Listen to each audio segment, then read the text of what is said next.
Nous allons aborder dans cette vidéo les résultats graphiques sous robot. Sous robot, vous allez ouvrir le fichier source à cette formation que vous retrouverez sur le site alform.com. Il s'agit du fichier qui s'appelle Calcul et résultats.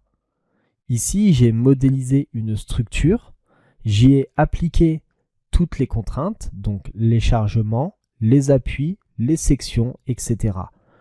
Je peux également vérifier tout ce que j'ai appliqué. Je vais dans croquis des profilés ici, je vois que j'ai des profils donc avec des poutres ici qui sont des IPE 240. Ici, ce sont des IPE 220 et j'ai appliqué des jarrets.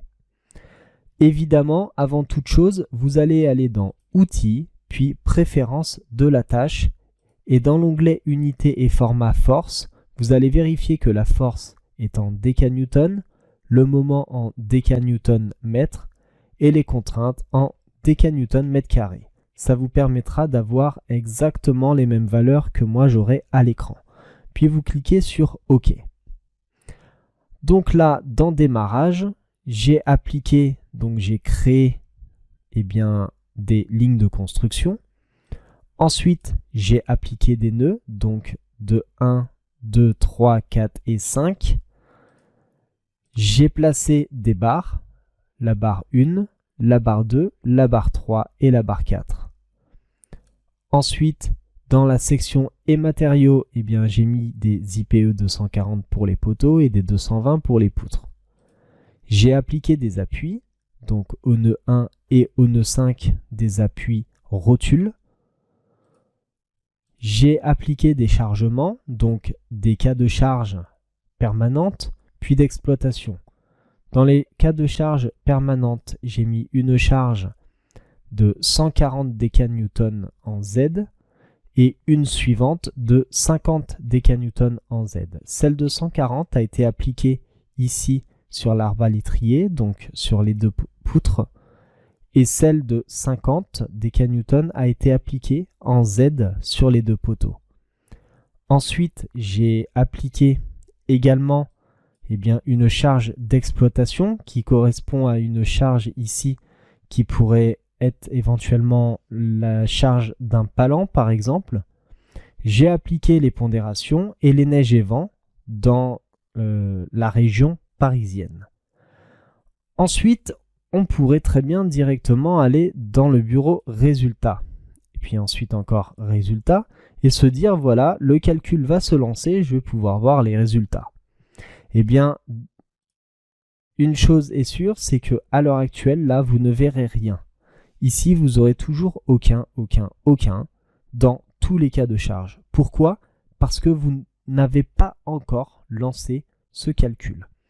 Pour lancer ce calcul, on va se mettre en modélisation chargement.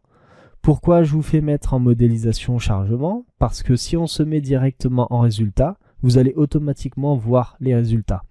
Je vais vous montrer comment on lance le calcul et ensuite on les affiche. Donc on va donc se mettre en chargement. Puis ici, vous avez une icône qui correspond à une calculatrice et qui s'appelle Calculer. Vous allez donc lancer ce calcul en faisant un clic gauche sur cette icône. Robot calcule l'intégralité de votre structure en fonction de la modélisation, des sections, des appuis et des chargements. Vous allez ensuite passer dans le bureau résultats, puis une fois de plus résultats. Et là, ici, maintenant, dans le tableau de vos réactions, vous avez des valeurs. Vous n'avez plus aucun qui est écrit dans l'intégralité des colonnes. Vous avez des valeurs. Donc, ces valeurs, elles correspondent aux efforts appliqués sur les nœuds par cas. Et nous, ce que nous allons voir ici, c'est afficher graphiquement les déformés. Donc, si vous regardez bien ici, vous avez diagramme. Donc cette fenêtre va vous permettre d'afficher les diagrammes des déformés. Ici, vous avez un menu déroulant. On va par exemple choisir les charges permanentes.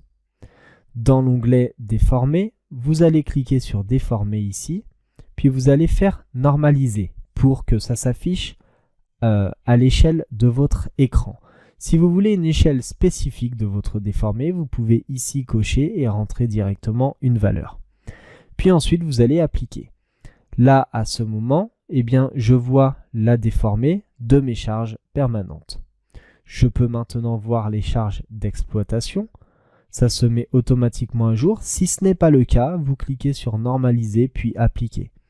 Et là, par rapport à votre charge d'exploitation, vous voyez la déformée ici en marron de votre structure. Ensuite, on va se mettre par exemple en vent gauche-droite. Ici, vous affichez également maintenant la déformée de votre vent. Vous pouvez également afficher avec le croquis des profilés pour visualiser la réalité. Sachez que le croquis des profilés, lui, ne bougera pas. Vous verrez la déformée uniquement à travers ici ces lignes qui sont en marron. Ensuite, eh bien, vous avez ici tous les cas. Vous avez également les pondérations. Donc là, vous avez la 11 qui est la EFF. Vous allez faire normaliser puis appliquer. Vous affichez à ce moment toutes les pondérations. Et les cas simples, par exemple, normaliser. Et on voit l'intégralité des éléments. Autre chose, à côté, vous avez un onglet qui s'appelle contraintes. C'est pour voir les contraintes normales de votre structure. Donc après avoir effectué ce calcul. On va se mettre par exemple en charge d'exploitation. Et on va afficher les maximales S max. Là, ici, pour que ça se mette à jour, vous devez obligatoirement cliquer sur normaliser. On va supprimer ici l'affichage des poutres, uniquement voir les lignes pour un petit peu mieux visualiser. Ensuite, on va afficher les minimales S min. Vous cliquez sur normaliser et vous les voyez à l'écran. Attention, les maximales ne se sont pas cachées. Pour les cacher, vous devez ici le décocher et puis recliquer sur normaliser. Vous avez ensuite les flexions, normaliser. Donc là, c'est en vert. Vous avez les flexions S min. Donc auparavant, c'était les S max.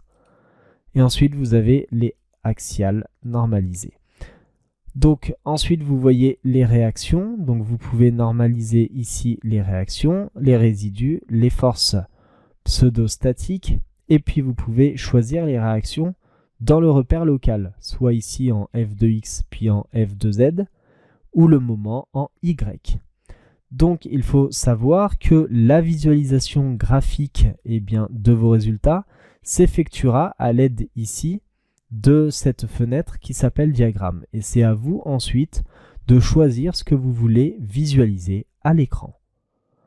Je vous remercie d'avoir suivi cette vidéo et je vous dis à tout de suite pour la suite de cette formation.